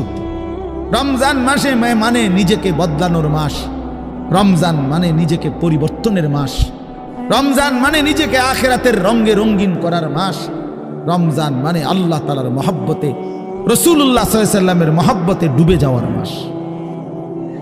এটা আমাদের সামনে। আল্লাহ আমাদের জন্য রমজানের হায়াত ভিক্ষা দান করেন। আল্লাহ যেন আমাদের সকলকে রমজান পর্যন্ত পৌঁছিয়ে দেন। এই আয়াত দেখেন, আল্লাহ তাআলা বলছেন, ইয়া আইয়ুহাল্লাযীনা আমানু, হে ঈমানদারগণ, কুতিবা আলাইকুমুস সিয়াম, তোমাদের উপরে রোজা ফরজ করা হলো, কামা কুতিবা আলাল্লাযীনা মিন ক্বাবলিকুম, যেমনটা ফরজ করা হয়েছিল তোমাদের পূর্ববর্তীগণের উপর, মানে পূর্বের ঈমানদার উম্মতদের উপর। কেন ফরজ করা হলো রোজা? উদ্দেশ্য কি? আমি আল্লাহর, লাআল্লাকুম তাত্তাকুন, যেন তোমরা মুত্তাকি হতে পারো, মুত্তাকি হইতে পারো, আল্লাহ ভীরু হইতে পারো। আর মুত্তাকি হলে কি লাভ হবে? উইদ্দাত লিল মুত্তাকিন, আল্লাহ বলে জান্নাত বানানোই হয়েছে মুত্তাকিদের জন্য। মুত্তাকি হবে তো জান্নাতি হবে, জান্নাতি হবে। এই আয়াতটার অল্প একটু কথা, আমি এই আয়াতটাই পড়ছি, সূরা বাকারার 183 নম্বর আয়াত, দ্বিতীয় পারা, দ্বিতীয় সূরা। এটার উপর আর একটু কথা বললে আমার কথা শেষ। আমরা আমাদের যদি পরিবর্তন চাই, পরিবর্তনের সুযোগ মাহে রমজান। আমরা যদি আখিরাত সাজাইতে চাই, আমাদের জন্য শ্রেষ্ঠ সুযোগ মাহে রমজান। আমরা যদি ঘুরে দাঁড়াইতে চাই, আমাদের জন্য শ্রেষ্ঠ সুযোগ মাহে রমজান। মাহে রমজান, আল্লাহ নাফরমানির এই জিন্দিগি আমি ছেড়ে দেব, আপনার রঙে রঙিন হব, তাইলে শ্রেষ্ঠতম সুযোগ মাহে রমজান। মাহে রমজানের মধ্যে অসম্ভব শক্তি আছে, মাহে রমজানের মধ্যে অসম্ভব পাওয়ার আছে। আল্লাহ বলছে, রমজানে বান্দা আইসো আমার কাছে, রাত দিন 24 ঘন্টা আমি আল্লাহ জাহান্নাম থেকে মুক্তি দিতে থাকব। ওয়াতাখাউ মিনান নার, জাহান্নাম থেকে মুক্তি দেব, সারা রাত মুক্তি দেব, সারা দিন মুক্তি দেব। রমজানের প্রতি ঘন্টা, প্রতি মিনিট, প্রতি সেকেন্ড হীরা মণি মুক্তা জহরতের চাইতেও কোটি গুণ বেশি দাম, কোটি গুণ বেশি দাম। আল্লাহ তাআলা সেই মহিমান্বিত রমজান আমাদের সামনে আনতেছেন। আর মাত্র 18-19 দিনও বাকি নাই। এই অল্প কয়টা দিন বাবা, আমাদের উচিত রমজানের জন্য অধীর আগ্রহে মহব্বতের সাথে আল্লাহর কাছে হায়াত ভিক্ষা চাওয়া, যে আল্লাহ এত কাছে আইনা মৃত্যু দিয়েন, কবরে নিয়েন, আর কয়টা দিন হায়াত দেন, রমজান পর্যন্ত পৌঁছিয়ে দেন। আল্লাহুম্মা বারিক লানা ফি রাজাব ওয়া শাবান ওয়া বাল্লিগনা রমাদান। আল্লাহ তাআলা বলেন, ইয়া আইয়ুহাল্লাযীনা আমানু। দেখেন, এই একটি আয়াতে আল্লাহ 4টা কথা বলছে। একটা হলো হে ঈমানদারগণ, 2 নাম্বার হলো তোমাদের উপরে রোজা ফরজ করা হলো, 3 নাম্বার হলো যেমনটা ফরজ করা হয়েছিল পূর্ববর্তীদের উপরে, 4 নাম্বার হলো যেন তোমরা মুত্তাকি হতে পারো। কয়টা কথা হলো? এই 4টা কথার আমি 4টা আলগা সংক্ষিপ্ত একটু ব্যাখ্যা বলি। 1 নাম্বার হলো হে ঈমানদারগণ, এটা আল্লাহ আমাদেরকে ডাক দিয়েছেন। তাফসীরের মধ্যে আছে আদম আলাইহিস সালাম থেকে নিয়ে আমাদের নবী পর্যন্ত, ইতিপূর্বে আমাদের নবীর আগে যত নবী পৃথিবীতে আল্লাহ পাঠাইছেন, ওই নবীদের উপরে যারা ঈমান আনছিল, ওই নবীদের আমলে তাদের কাউকে কোনোদিন আল্লাহ তাআলা এই শব্দ দিয়ে হে ঈমানদারগণ, ইয়া আইয়ুহাল্লাযীনা আমানু বলে ডাক দেন নাই। আগে সর্বপ্রথম আমাদের নবী, আখিরি নবী, আল্লাহর বন্ধু, আমাদের নবীর ভালোবাসায় আল্লাহ তাআলা বলছে, বন্ধু, বিগত কোন নবীর ঈমানদার উম্মতকে আমি যেই শব্দে ডাকি নাই, এই প্রথম আপনার ভালোবাসায় আপনার ঈমানদার উম্মতকে আমি ইয়া আইয়ুহাল্লাযীনা আমানু এই নতুন শব্দে ডাক দিলাম। হে ঈমানদারগণ, হে ঈমানদার, তোমরা আমার। তাফসীর ইবনে কাসিরের মধ্যে আছে, যে ঈমানদার সে আল্লাহর বন্ধু, যে মুমিন সে কার বন্ধু? আল্লাহর বন্ধু। আল্লাহর বন্ধু, মুমিনের বন্ধু আল্লাহ, আল্লাহর বন্ধু মুমিন, আল্লাহর বন্ধু মুমিন। এই জন্য তাফসীরে লিখছে হে ঈমানদারগণ, এই কথার আরেকটা তর্জমা এটা, হে আমার বন্ধুগণ। আল্লাহ যেন ডাক দিয়া বলছে, হে আমার বন্ধুগণ, তোমরা আমার বন্ধু, তোমরা আমার। আমি বানাইছি বহু জনেরে, তোমরা বানাইছি আমার জন্য, আমার জন্য। তোমরা আমার, তোমরা আমারে মেনে নিয়েছ, তোমরা আমার কালেমা পড়েছ, তোমরা আমার রাসূলকে মেনে নিয়েছ, অতএব তোমরা আমার।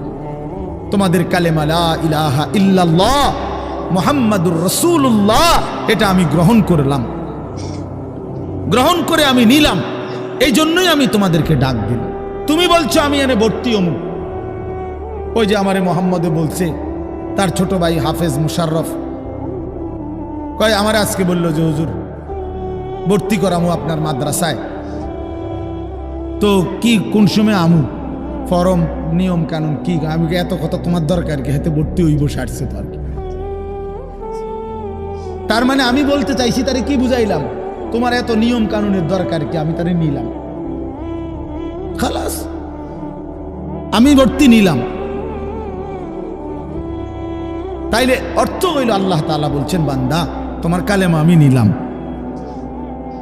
তোমার ঈমান আমি নিলাম, এজন্য আমি তোমারে মুমিন বলে ডাক দিলাম। আল্লাহ কাউকে নিজের করে ডাক দেওয়া, খোদার কসম, এটা তার জীবনের সবচেয়ে বড় পাওয়া। যদি দিল থাকতো তাইলে আমরা বুঝতাম। এক এমপি সাহেব যদি কারো নাম নেয়, এক মন্ত্রী সাহেব কারো নাম নেয়, আর তারে যদি কেউ আইয়া কয় আজকে তো মন্ত্রী সাহেবের কাছে গেছিলাম আর উনি তোমার নাম নিছে, তোমার কথা ভালো কইছে, বাবা হেতে বেটা তো মানে ঠ্যাঙালগি দিয়ে আটতে লাগবে। হ্যাঁ, বাইতে ইয়া ঘরে বেড়ি কথাবার্তা সাবধান কো, আগের মতো নাই, যেরুম মনে করছে এরুম না। কি কিছে মন্ত্রী সাহেব আজকেও আমার নাম লইছে, জিঙ্গাও মানে সে এটাকে খুব গৌরবের মনে করবে, ঠিক কি না বলেন না কেন? সবার কাছে ঘুরে ঘুরে বলার চেষ্টা করবে আমি কিন্তু মন্ত্রীর পরিচিত। হাদিসের মধ্যে আছে এক সাহাবী উবাই ইবনে কাব রাদিয়াল্লাহু তাআলা আনহু, সাহাবীদের মধ্যে নবীজির সবচেয়ে সুন্দর কোরআন শরীফ পড়তেন যিনি, ওনার নাম হলো উবাই ইবনে কাব। তো এই উনি নবীজি একদিন উনাকে বলছেন এই সাহাবীকে যে উবাই এদিকে আসো, তুমি আমারে কোরআন শরীফ পড়ে শোনাও, বুঝছেননি? তখন ওই সাহাবী একটু লজ্জিত হয়ে বলতেছি, ইয়া রাসূলুল্লাহ, আমি আপনার সামনে কোরআন পড়বো? অথচ কোরআন তো আমরা আপনার থেকেই শুনি, কোরআন আপনার উপরেই নাজিল হয়, আমি কোন সাহসে আপনার সামনে কোরআন পড়ি? তো নবীজি বললেন, শোনো, মহান আল্লাহ পাক রব্বুল আলামিন জিব্রাইল পাঠাইয়া তোমার নাম নিয়া বলছে তোমার কাছ থেকে আমি কোরআন শুনতে। এই আমরা স্পষ্ট হাদিসে পড়ছি, বিশ্বাস করেন। এই সাহাবী এটা শুই না 3 বার জিজ্ঞাসা করছে নবীজিরে, আওয়াসাম্মানি আল্লাহ, ইয়া রাসূলুল্লাহ বললেন কি আমার আল্লাহ আমার নাম নিছে? আমার নাম? আর কোন কি আপনি? নবীজি বলল, হ তোমার নামে তো দিছে। উনি আবার জিজ্ঞাসা করছে, ইয়া রাসূলুল্লাহ সত্যি বলছেন আমার নাম নিয়েছেন আল্লাহ? বলছে, হ তোমার নাম। আবার জিজ্ঞাসা করছেন, হাদিসের স্পষ্ট শব্দ আছে ফাবাকা। 3 বারের পরে এই সাহাবী খুশিতে আনন্দে চিৎকার করে কাঁদতে শুরু করছে আর বলতেছি, ইয়া রাসূলুল্লাহ, এক গোলামের কি পরিমাণ সৌভাগ্য, তার মুনিব তার নাম নিয়েছে। তা আমরা আমাদের কালেমার কি পরিমাণ সৌভাগ্য, আমরা একবার বলেছি কালেমা, আল্লাহ আমাদেরকে ডাক দিছে, ইয়া আইয়ুহাল্লাযীনা আমানু, হে আমার কালেমা ওয়ালারা, তোমরা আমার, তোমরা আমার, আমি তোমাদের ঈমান নিলাম, আমি তোমাদেরকে ডাক দিলাম। এক মুমিনের কি পরিমাণ খুশি হওয়া উচিত আপনি শুনেন। 29 নম্বর পারায় একটা সূরা আছে, সূরায়ে মুরসালাত। এই যে এর আগে একটা সূরা আছে সূরায়ে দাহার, কোরআনুল কারীমের 76 নম্বর সূরা, 2 পৃষ্ঠাওয়ালা ছোট সূরা। এই সূরাটার মধ্যে জান্নাতের বর্ণনা সবচেয়ে সুন্দর, মানে জান্নাতের বর্ণনা হৃদয় কারা এই সূরাতে আছে। এই সূরাটা যেদিন নবীজির উপরে নাজিল হয়েছে সেদিন নবীজির সামনে একজন কালো রঙের সাহাবী বসা ছিলেন, ওয়া ইনদাহু রাজুলুন আসওয়াদ, কালো একজন রঙের সাহাবী বসা ছিল, উনি বসা ছিলেন। এই সময় এই সূরাটা নাজিল হয়েছে, নবীজি উনাগরে শুনাইছে সূরাটা। তো এই সূরার মধ্যে জান্নাতের এমন হৃদয়গ্রাহী বর্ণনা, এই সাহাবীটা সামনে যিনি বসা কালো রঙের সহজ সরল সাহাবী, উনি এই সূরা এটা শুইনা জান্নাতের আশায় খুশিতে একটা চিৎকার দিছে, এক চিৎকারে হাদিসে আছে উনি ওইখানেই ইন্তেকাল করছে এখানে। তখন আল্লাহর নবী বলেন, ওয়াল্লাহি লাকাদ আখরাজা নাফসা সাহিবিকুমুশ শাওকু ইলাল জান্নাহ। নবী বলেন, আল্লাহর কসম, জান্নাতের প্রবল আকাঙ্ক্ষায় তোমাদের বন্ধু জীবন দিয়ে দিল। निकल जाए दम तेरे कदमों के नीचे, यही दिल की हसरत, यही दिल की आरज़ू है। এটা উর্দু শের আর কি, অর্থ হলো, হে প্রিয়তম, তোমার পায়ের নিচে জীবন দিলাম, জান দিয়ে দিলাম। আর এটাই ছিল আমার সারা জিন্দেগীর তামান্না, দিলের আকাঙ্ক্ষা, যে তোমার জন্য আমি জীবন দেব, আর সেটাই দিয়ে দিলাম। নিকল যায় দম তেরে কদমু কে নিচে, তোমার কদমের নিচে আমার জান গেল। এহি দিল কি হাসরত, এটাই ছিল দিলের আকাঙ্ক্ষা। এজন্য আজকে ছেলেরা কোথায় জীবন শেষ করে দিচ্ছ? এমন সুন্দর জীবন, এমন সুন্দর যৌবন, আহা, শক্তির টাইমটা, জীবনের সক্ষমতার সময়। ছোটবেলা তো ভাইয়া দুর্বল, বৃদ্ধ বয়সটাও দুর্বল। তোমাদের অনেক কিশোর নওজোয়ান একজনের গায়েও চাদর নাই, কিন্তু মুরব্বী সবগুলোর গায়ে চাদর। দেখো চাকায়া, এই চাচারা তো আমার সব পরিচিত চাচা। অর্থ হইল এই বৃদ্ধের এই দুর্বলতা তাকে চাদর গায়ে দিতে বাধ্য করেছে।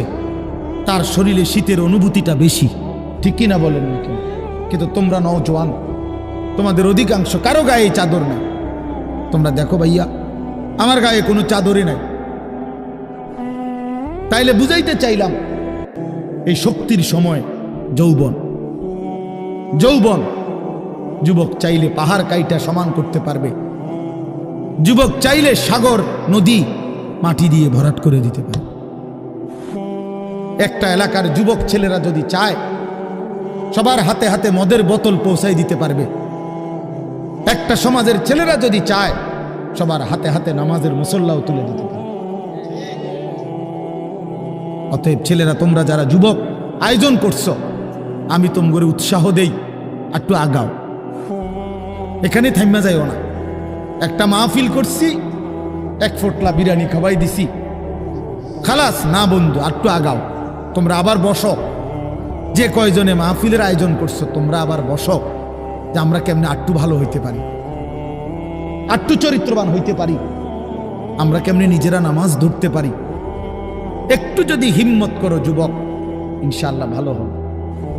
শনিবার দিন আমি আমার মাদ্রাসায় এই শনিবারে সকাল 10টা থেকে বিকাল 4:30 পর্যন্ত, এইবারই প্রথমবার আমি আলাদা 16 বছর থেকে 30 বছরের নিচে যাদের বয়স, এই কিশোর যুবকদের জন্য আলাদা ইসলাহি মজলিসের আয়োজন করছিলাম।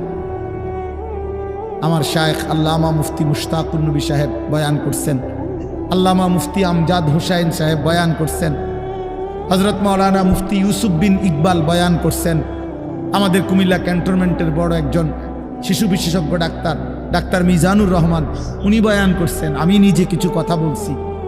প্রায় 600 ছেলে এন্ট্রিভুক্ত আসছে, এখানে উপস্থিত হয়েছে 600। সন্দ্বীপে, চট্টগ্রামে আমরা প্রতি বছর সন্দ্বীপ যাই, সেখানে 4টা-5টা ছেলে ফজরের নামাজের জন্য, তারা বন্ধু কলেজের ছেলে, 4-5 জন ছেলে মাত্র। ওরা একদিন সিদ্ধান্ত নিছিল, ওরা সবসময় ফজরের নামাজ পড়তো, তো ওরা একদিন সিদ্ধান্ত নিছে যে ফজরের পরে তারা সন্দ্বীপ তো সাগরের পারে, তো সাগরের পারে হাঁটতো তারা। তো তারা একদিন সিদ্ধান্ত নিছিল আজ থেকে 1 বছর আগে, যে আমরা সকালবেলা না হাইটা চলো আমরা বন্ধুদেরকে ফজরের জন্য জাগাই, ফজরের ক্যাম্পেইন করি, ফজরের জন্য গণসংযোগ করি। এই 4-5 জন ছেলে উদ্যোগ নিয়ে শুরু করছে। ঠিক 1 বছরের মেহনতে এই গত নভেম্বর, 24 সালের নভেম্বরে আমি গেছি মাহফিলে, ওইখানে তারা আমার লিস্টেড। ফজরের পরে আমি তাদের জন্য আলাদা বয়ান করছি, তাদের আলাদা মাহফিল হয়েছে ফজরের পরে। মানে রাইতে আমি যেই প্যান্ডেলে ওয়াজ করছি, ওই প্যান্ডেলটা তারা সকালের জন্য আবার ভাড়া নিছে। বুঝেন না এই কথা? আমি ওখানে ছিলাম, আর ওখানে রাত্রে আসা যায় না, ওইটা সন্দ্বীপে স্পিড বোট দিয়ে আইতে যাইতে হয়, তো রাইতে আওয়ানোর সিস্টেম নেই, থাকতে হয়। এই জন্য ফজরের পরে আবার বয়ান করছি 1.5 ঘন্টা। তো ওরা, আমি বললাম এত ভোরে ছেলেরা আইবুনি, কয় হুজুর আসবেন ইনশাআল্লাহ, আপনি দেখেন। তারা আমারে দেখাইছে কাগজে কলমে লিস্টেড করা প্রায় 4,500 ছেলে এখন ফজরের নামাজ জামাতে। যুবক চাইলে কি না পারে, যুবক চাইলে ভাঙতে পারে, যুবক চাইলে গড়তে পারে, যুবক চাইলে বুলডোজার দিয়ে সমান করে লাইতে পারে, সমান করে ফেলতে। আবার সেই ভাঙার উপরে যুবক চাইলে গড়তেও পারে। আল্লাহ তাআলা নওজোয়ানের শরীরে অসম্ভব হিম্মত দান করছে, অসম্ভব হিম্মত।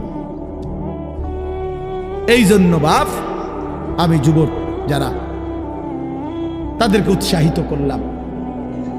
মহান আল্লাহ পাক রব্বুল আলামিন আমাদেরকে বলছেন, আমি তোমাদের ইমানদার, ইমান নিলাম, আমি ইমান দিছি বান্দা।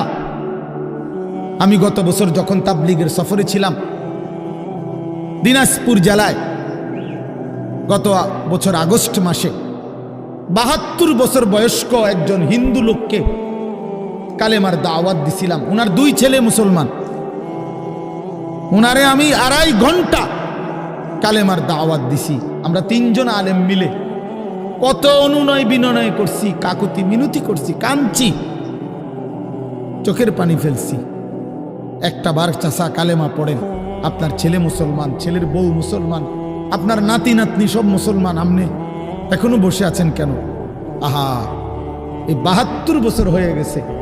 বুড়া মিয়া কয় আমি ওটা বলবো না। বলে নাই। আমি আমার সাথীদের কাছে, আমার ২৬ জন সাথী নিয়ে চিল্লাই গেছি, ১৬ জন আলেম, এক চিল্লা সফরে ৯৫০ মানুষ আল্লাহর রাস্তায় বের হয়েছে চিল্লার জন্য। আলহামদুলিল্লাহ, আল্লাহই করাইছে। তো বলতেছিলাম, আমি সাথীদের কাছে এসে বলছিলাম যে দেখেন ৭২ বছর বয়স হয়ে গেছে, এক আল্লাহর বান্দা, তার জবান দিয়া কোনোদিন তার মালিকের নামটা বের হয়। আমারে আপনারে আল্লাহ তাআলা কত বড় তৌফিক দিছে যে আমরা কত হাজারবার লক্ষবার কালেমা লা ইলাহা ইল্লাল্লাহ মুহাম্মাদুর রাসূলুল্লাহ এটা যে আমরা পড়তে পারি, পড়তে পারছি, এই সৌভাগ্যের কৃতজ্ঞতা কি? এটা যদি আল্লাহ আমগো জবান দিয়ে কোনোদিন না বলাইতো। কথা বলে না বাপ, এই ছেলেরা মিয়া, এই আব্বাস যারা নামাজ পড়ো না, আরে না ফরমান, তুই যদি হিন্দুর ঘরে জন্ম নিতি, তুই যদি ইহুদির ঘরে জন্ম নিতি, তুই যদি খ্রিস্টানের ঘরে জন্ম নিতি, বেটা কি হতো জীবন যদি কোনোদিন কালেমার আহ্বান না শুনতা? তুমি তো মুসলমানের ঘরে জন্ম নিয়া এভাবে ইমানকে ফেলে দিলা। মুসলমানের ঘরে জন্ম নিয়ে এভাবে নামাজকে প্রত্যাখ্যান করলা। ছি ছি ছি ছি, তোমারে দেখে তো হিন্দুও হাসবে, তোমারে দেখে তো ইহুদিও হাসবে, তোমারে দেখে তো খ্রিস্টানও হাসবে, যে দেখছো হয় নাকি শ্রেষ্ঠ জাতি, ওদের ধর্ম নাকি শ্রেষ্ঠ ধর্ম, ওদের ধর্ম কোরআন নাকি শ্রেষ্ঠ কিতাব, ওদের শ্রেষ্ঠ ধর্ম ওদেরই পছন্দ হয় না, ওদের শ্রেষ্ঠ কিতাব ওরাই পড়তে পারে না। তো এটা কিসের শ্রেষ্ঠ? কথা বলেন না। তাহলে আমি তো আমার ধর্মের অপমান। কথা বলেন না, আমি আমার ধর্মের অপমান না, আমি আমার কোরআনের অপমান। এজন্য তোমরা যারা বেনামাজি ছেলে, তোমরা ধর্মের অপমান। তোমাদের যাদের চুল বেঈমানের মতো, তোমরা মুসলমান ধর্মের অপমান। তোমাদের কারণে আমার ধর্ম লজ্জিত, তোমাদের কারণে ধর্ম বেইজ্জতি হয়েছে। তোমরা ইসলামকে অপমানিত করলা, আল্লাহকে অপমানিত করলা, আমার নবীর শ্রেষ্ঠতম 23 বছরের আদর্শকে তোমরা অপমানিত করলা। এই অপমানের বিচার আল্লাহ করবে, মনে রাখো, ছেড়ে দিবে না বাপ।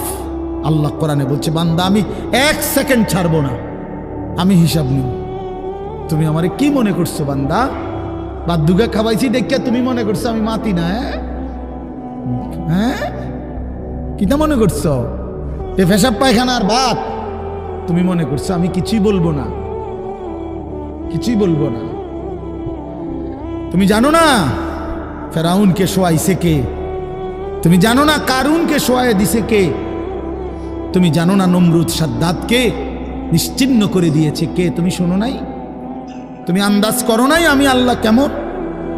এই পৃথিবীর কত অবাধ্য জাতিকে আমি আল্লাহ ধ্বংস করে দিয়েছি, শোনো নাই? কই, গোটা পৃথিবীর সমস্ত আধুনিক প্রযুক্তি থাকার পরেও তো বাবা আমেরিকার ওই বেঈমানরা, ক্যালিফোর্নিয়ার লস অ্যাঞ্জেলস তাদের একটি স্টেট আগুনে দাবানলে পুরে ছাই হয়ে গেছে। লক্ষ লক্ষ কোটি কোটি মিলিয়ন বিলিয়ন ডলারের এক এক বিল্ডিং। আপনারা মুরব্বীরা মিলিয়ন বিলিয়ন ডলার কি তাই বুঝতেন না? কয়টা আপনি 1 মিলিয়ন বিলিয়ন ডলার কত টাকা? কমপক্ষে 300 টাকার বেশি। মানে আপনি এটি বুঝতেন না, টেহাইডি এটা বুঝতেন না। কথা বুঝছেন কিনা? হ্যাঁ, আমরা কিতাবে পড়ছি এক বুজুর্গকে, হ্যাঁ, একটা জিনিস দামি ওনার কাছে ছিল, তো ওনার কাছে বলছি এটা আপনি বিক্রি করে দেন। কত মূল্য? উনি বলছে 100 দিরহাম, 100 টাকা। তখন উনি যখন বিক্রি করে দিছে, ওনার 100 দিরহাম দিছে। তো অন্য কেউ ওনারে পরে বলছে, হায় হায় জনাব, আপনি তো বহুত বড় ঠকছেন, মাত্র 100 টাকা দাম চাইলেন, এটার দাম তো আরো অনেক। তো উনি বলছেন, আল্লাহর কসম, 100 টাকার উপরে, 100 দিরহামের উপরে কোনো সংখ্যা আছে আমার তো এটা জানা নেই, আমার তো এর উপরে কিছু জানা নাই। আমার মেজো বোনের বিয়ে যখন হয়েছিল, মেজো বোন, আমি তখন প্রাইমারি শেষ করে মাদ্রাসায় ভর্তি হয়েছি, এই সময় আমার বোনের বিয়ে হয়েছে। তো বোন জামাই যখন ওই আগে ছোটবেলায় বিয়ের দিন বোন জামাই যখন আসছে, তখন শরবত খাওয়াইছি যে গেইটে নাকি, তখন কিছু টাকা দিতে হয় না, যে শরবত খাওয়ায় তারে। তো আমারে 100টা টাকা দিছে উনি প্রথম। তো এগুলা নাকি ওনার কাছে আরো টাকা ছিল, তো ওই আরো একটু সাফাসাফি করলে আরো দেয়, আরো কিছু দেয়, না মানলে আরো দেয়, এমনি এমনি নিয়ম ছিল। আমার 100 টাকা দিছে, আর এটা দেখে আমি একটা দৌড়ে আইয়ালাইছি। আমার পুরা মনে আছে, একেবারে কসম, আমার পুরো এখনো মনে হইলো আর এই কথাটা। আমার একেবারে আমার ভাই, চাচাতো ভাইটাই বা অন্যরা এত দমকাইছে, বেউকুফ, 100 টাকা লইয়া দুধ দিয়ে আইয়ালাইছ। আমি বলছি, আমি তো আসলে এর চাইতে বেশি টাকা জীবনে আর দেখি নাই। তো বলতে চাইলাম, হাজার হাজার কোটি কোটি মিলিয়ন ডলারের এই বাড়ি ভবন, এগুলো পৃথিবীর সর্বাধুনিক প্রযুক্তি দিয়ে, অত্যাধুনিক প্রযুক্তি থাকা সত্ত্বেও, আধুনিক সরঞ্জামাদি থাকার পরেও বাফ আল্লাহর দেওয়া আযাবে আগুনে যখন জ্বলছে, এই কয়দিন হইল কোনো বেঈমানে 1 সেকেন্ডের জন্য আগুন নিভাইতে পারে নাই। 14,000 ফায়ার সার্ভিস কর্মী একসাথে আপনার পানি দিছে, আরো বাড়ে, আগুন আরো বাড়ছে। তার মানে বোঝা গেল বাবা, পৃথিবীর কারো শক্তি মূলত কোনো শক্তি না, আল্লাহর শক্তির সামনে, আল্লাহর ফয়সালার সামনে। আল্লাহ যদি ভালো রাখে তাইলেই ভালো থাকা। হ্যাঁ, আপনার টাকা তো আছে 1000 কোটি টাকা, কিন্তু আপনার ফেড অসুখ, আপনি টেহা দিয়ে কিনবেন। আপনার টাকা তো আছে লক্ষ কোটি টাকা, কিন্তু আপনার তো ডায়াবেটিস, আপনি কিনবেন টাকা দিয়ে, কি করবেন? আপনি 7,000 ধন হইলেও কি লাভ হবে আপনার? এই জন্য আমি অনুরোধ করছি, আমরা মুমিন, আল্লাহ আমাদেরকে বলছে এটাই কথা, তোমাদের উপরে আমি রোজা ফরজ করলাম, তোমরা আমার হুকুম মানো, তোমরা আমারে মানো বান্দা। রোজা মানে বিরত থাকা, সিয়াম মানে বিরত থাকা, তার মানে গুনাহ থেকে বাঁচো, হালাল বস্তু থেকে বাঁচো। আমি তোমাদেরকে হারাম তো হারামই, হারাম থেকে আবার ফিরাবো কেন? হারাম থেকে তো ফিরতে সারা বছরের জন্যই বলে দিছি।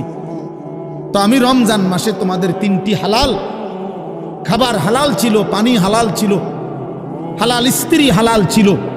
আমি রমজানের 30টা দিন, একটা মাসে তোমাদের জন্য খাদ্য, পানি, স্ত্রী, এই 3টা জিনিস হালাল বস্তু আমি হারাম করে দিলাম।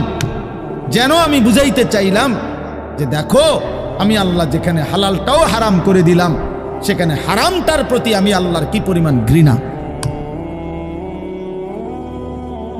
যেখানে হালালটাই ছেড়ে দিতে বললাম, সেখানে হারামটা ধরে রাখার কোনো সুযোগ আছে? অতএব মিথ্যা, চুরি, ডাকাতি, জিনা, ব্যভিচার, মদ, জুয়া, নাচ, গান, সুদ, ঘুষ, মা বোনদের বেপর্দা জিন্দিগি ছেড়ে দেন, ছেড়ে দেন। একজন বুঝলে একজনে, কোনো অসুবিধা নাই, আমার কোনো আফসুস নাই। আমি সব সময় ফেরিওয়ালার মতো আমি বুঝি, একজনই শুনুক, একজনই যদি ভাবে আলহামদুলিল্লাহ। সংখ্যা দিয়ে আমি কি করব? বুঝেন নাই? 10 কোটি মানুষ আমারে মনে করেন আলগি দিছে, তো কি হইছে? কি হইছে? এটা আমার কবর রাজাব মা। বাংলাদেশের একেবারে মনে করেন 50 লাখ লোক আমার চিনে, তো কি হইছে? এটা আমার কবর রাজাব মা। তো আর কি, পরিচিতি, অপরিচিতি, জনপ্রিয়তা, এগুলো কোনো বিষয় না, এগুলো কোনো মুখ্য বিষয় নয়। বিষয় হলো আল্লাহর কাছে গ্রহণ হওয়া, আখিরাতের মুক্তি পাওয়া, জাহান্নাম থেকে মুক্তি পাওয়া। অতএব আজকে এতটুকুই মূল কথা, আমরা প্রত্যেকেই এটা ভাবি আমরা মুমিন। প্রিয় ভাই বলেন, আমরা এখানে যারা এখন বসছি, রাত 12টা বাজে, আমার কথা শেষ, নীরবে একটা মিনিট ইনসাফের সাথে ছেলেরা বাবা বলো তুমি মুসলমান কিনা। না ছেলেরা আলাদা বলো বাবা, কও তোমরা মুসলমান কিনা। প্রিয় বাপ বলো তুমি মুসলমান কিনা, তুমি মুসলমানের সন্তান কিনা। তাইলে তুমি সিদ্ধান্ত দাও আজকে। বয়স্ক যারা আছেন তারা আপনারা বসা থাকেন, কিন্তু তোমরা যারা 30 বছরের নিচে ছেলে, তোমাদের বয়স, বুঝে শুনে ধোঁকা দিও না, আল্লাহর সাথে ধোঁকা করো না, আল্লাহর সাথে মস্কারি করো না। হাদিসের মধ্যে আছে এক লোক নবীজির সামনে বাম হাত দিয়ে খাইতেছিল, মুসলিম শরীফের হাদিস। নবীজি তারে বলছে ডান হাতে খাও, তখন সে বলছে আমি ডান হাতে খাইতে পারি না। নবীজি বলছে তাইলে আর পারবাও না। কসম আল্লাহর, ওই হাদিস আছে। সাহাবী বলে ওই লোক আর কোনোদিন ডান হাত মুখের কাছে আনতে পারে নাই, কারণ সে তো মূলত মিথ্যা বলছিল, অহংকার করে বলছিল। এই জন্য আমি অনুরোধ করছি, তোমরা যারা 30 বছরের নিচে আছো ছেলে বাবা, তোমরা দিল থেকে বুঝে শুনে তোমরা নিয়ত করে দাঁড়াও, যে এই কথার নিয়তে দাঁড়াও, যার ভাল লাগে যে আমি ইনশাল্লাহ চেষ্টা করুম ফজর সহ 5 ওয়াক্ত নামাজ পড়তে। তুমি সিদ্ধান্ত নিয়ে বলো যে আমি চেষ্টা করব, আমি নারী ছবি, অশ্লীল দৃশ্য থেকে, মোবাইলের অশ্লীল ছবি থেকে নিজেকে বাঁচাইবার নিয়ত করলাম, সিদ্ধান্ত করলাম। আল্লাহ তৌফিক দিলেই তো পারবা, ঠিক কিনা বলেন না কেন? অতএব নিয়ত করে হিম্মতের সাথে যে আসলেই হুজুর আমি দিল থেকে বললাম, এই নিয়ত করে দাঁড়াও। যার ভাল লাগে দাঁড়াও, কোনো বাধাবাধকতা নাই, যার মন চায় দাঁড়াও, আমার কোনো জোরাজুরি নাই। বাকি তুমি দিল থেকে বলো, মন থেকে মনে নিয়ত করো, তোমার দিলে তুমি, কারণ তোমার কবর তোমার, আমার কবর আমার। তোমার ঘরে তুমি ফিরবা, আমার ঘরে আমি ফিরব। সবাই রাজি তো ইনশাআল্লাহ? আল্লাহ তাআলা তৌফিক দান করেন। বসো বাপ, আল্লাহ কবুল করে নেন। মনে করো ঠকবা না, মনে রাখো নামাজ পড়ে কেউ ঠকে না, না পড়ে ঠকে। গুনাহ ছেড়ে দিয়ে ঠকবা না, বরং গুনাহ ছেড়ে দিলে দামি হইবা ইনশাআল্লাহ। দামি হইও, নিজে দামি হবা, মনে রাখো দামি। একটা জিনিস শেষ মনে রাখো ছেলেরা, যে কোনো মূল্যে আমরা আলহামদুলিল্লাহ গোটা পৃথিবী নিয়ে আমাদেরও পড়ালেখা করা আছে। সারা পৃথিবীর হালাত আমরাও বুঝি কম বেশ। আমরা জেনারেল লাইনেও পড়ালেখা করছি, কুমিল্লা ভিক্টোরিয়া কলেজ থেকে মাস্টার্স পাস করছি, সরকারি আলিয়া মাদ্রাসা থেকে কামেল পাস করছি, কওমি মাদ্রাসা থেকে দাওরায়ে হাদিস পাস করছি। তাহলে মাটির তলে থাকি না, পৃথিবীর নিয়ে আমরাও গবেষণা ভাবি। কাজে সারা পৃথিবীর যেই পরিস্থিতি বর্তমান এবং আমাদের কোরআন সুন্নাহর যেই ভাষ্য, এই সবগুলো বিশ্বাস করো, একত্রে মিলাইলে এ কথা আমাদের কাছে একেবারে স্পষ্ট। আগামীর পৃথিবী ইসলামের পৃথিবী, আগামীর পৃথিবী কোরআনের পৃথিবী। মনে রাখো বললাম বাপ, তুমি দেখবা, তোমার হায়াতেই দেখবা ইনশাআল্লাহ। এখন যাদের বয়স এই 20, 25, 26, 28, যাদের বয়স 12, 15, তোমরা ইনশাআল্লাহ আগামীর ইসলাম দেখবা, কালেমার বিজয় দেখবা। তোমরা শুনবা যে ফিলিস্তিন বিজয়ী, তোমরা শুনবা সারা পৃথিবীতে কালেমার পতাকা উড়েছে, তোমরা শুনবা ইউরোপ আমেরিকার শক্তি নিশ্চিহ্ন হয়ে গেছে, তোমরা শুনবা ইসরায়েলের কুত্তারা পরাজিত হয়ে গেছে। সেদিন বুঝবা ইমানদারি দামি, সেদিন বুঝবা চরিত্রবান ছেলেটাই দামি, সেদিন বুঝবা নামাজি ছেলেটাই দামি। আর যারা চরিত্র নষ্ট করে ফেলেছ, তুমি ফালতু কোনো না কোনো সিফাত কুনাত পড়ে থাকবে।